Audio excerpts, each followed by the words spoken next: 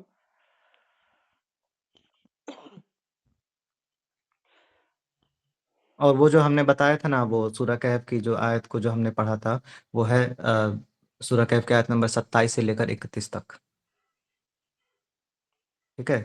اب اوکے، اب جو لوگ جانا چاہتے ہیں وہ جا سکتے ہیں، لیکن ہم بس ایک پوائنٹ اس میں ایڈ کرنا چاہیں گے کہ اس میں جو ہے جو مشرکین مکہ ہے، انہوں نے کبھی کبھی جو ہے محمد صلی اللہ علیہ وسلم سے یہ ریکویسٹ کیا کہ دیکھیے آپ ٹھیک ہے، آپ اچھے خاندان سے ہیں، آپ کی بات ہم سن لیں گے، لیکن آپ کے جو چاروں طرف یہ جو غلام لوگ ہیں، یہ کالے لوگ ہیں، ٹھیک ہے، یہ جو ہے ایسے اسٹیٹس والے لوگ نہیں ہیں، وہ آپ کے ساتھ بیٹھتے ہیں، ہم ان کے ساتھ نہیں بیٹھ سکتے ہیں، تو ایک کام کیجئے، ان کو آپ ہٹا دیجئے اور تب ہم آپ کے پاس آ کر بیٹھیں گے۔ اللہ سخت اس کے لیے منع کرتے ہیں، اور اللہ سخت جو ہے محمد صلی اللہ علیہ وسلم کو ایک طرح سے جو ہے سمجھا دیتے ہیں کہ آپ ایسا ہرگز نہیں کیجئے کہ جو لوگ صبح اور شام اللہ کا نام لیتے ہیں اور اللہ کو یاد کرتے ہیں، آپ ان سے کبھی اپنی نظر مت ہٹائیے۔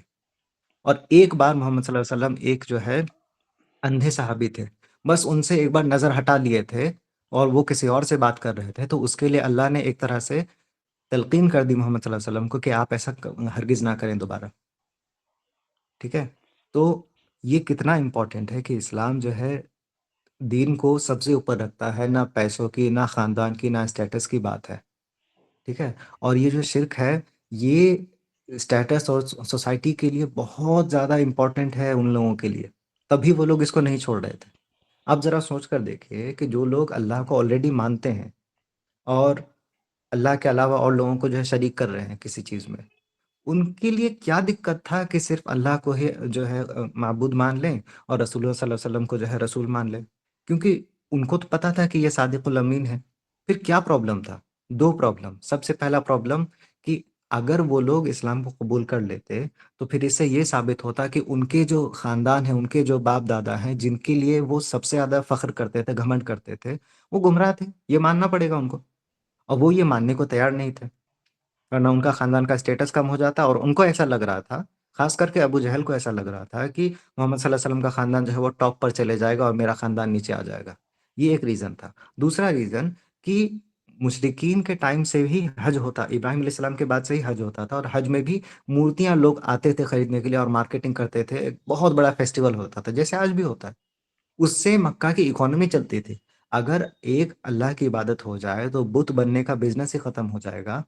تو پھر ان کو لگا کہ ہمارا بزنس خراب ہو جائے گا، اس لیے وہ نہیں قبول کرتے تھے. ورنہ من سے سب کوئی مانتا تھا کہ یہ اللہ کے رسول ہیں اور اللہ کے علاوہ کسی اور کی عبادت نہیں کرنی چاہیے.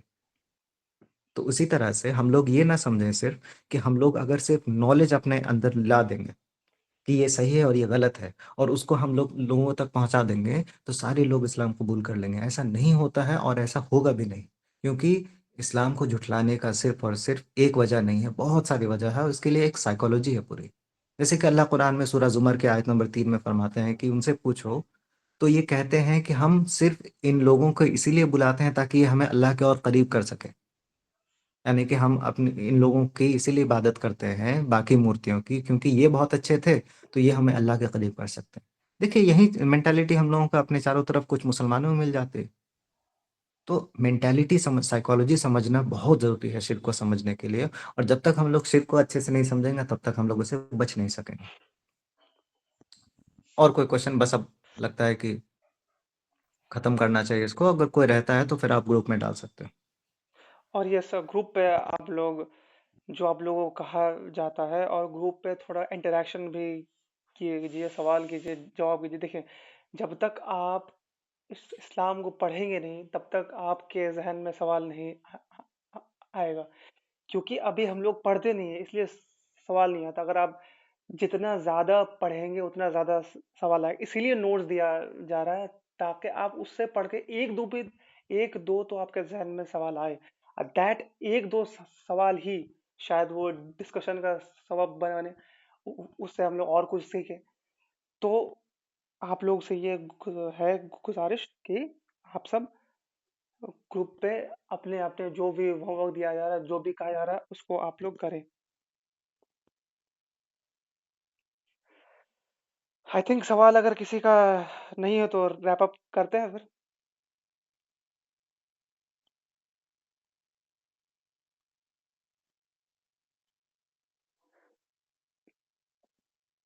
آئی تھنک سوال نہیں ہے کسی کا اور. تو ٹھیک ہے پھر ہم لوگ نیکسٹ ڈے ملیں گے کل یعنی.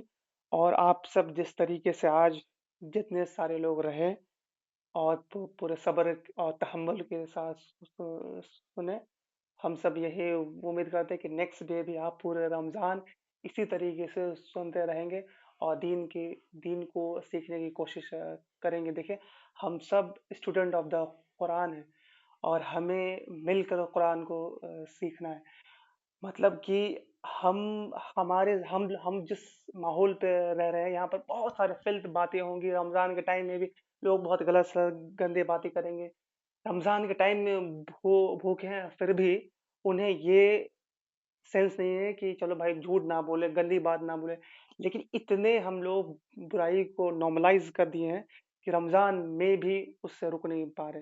تو ہم لوگ اپنے آپ کو اس برائی سے بچائیں گے اور جتنا زیادہ ہو سکے اپنے کام کے بعد اس قرآن پر دیں گے، کیونکہ یہ مہینہ ہے قرآن کا.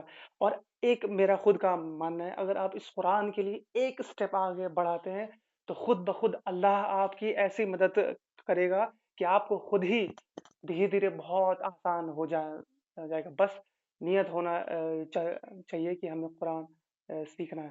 تو اللہ سے دعا ہے کہ یا رب العالمین ہمیں کہنے سننے سے زیادہ عمل کرنے کی توفیق عطا فرما. بارک لنا ولکم فی القرآن حکیم ونفعنا بالآیات والذکر الحکیم. السلام علیکم ورحمۃ اللہ وبرکاتہ.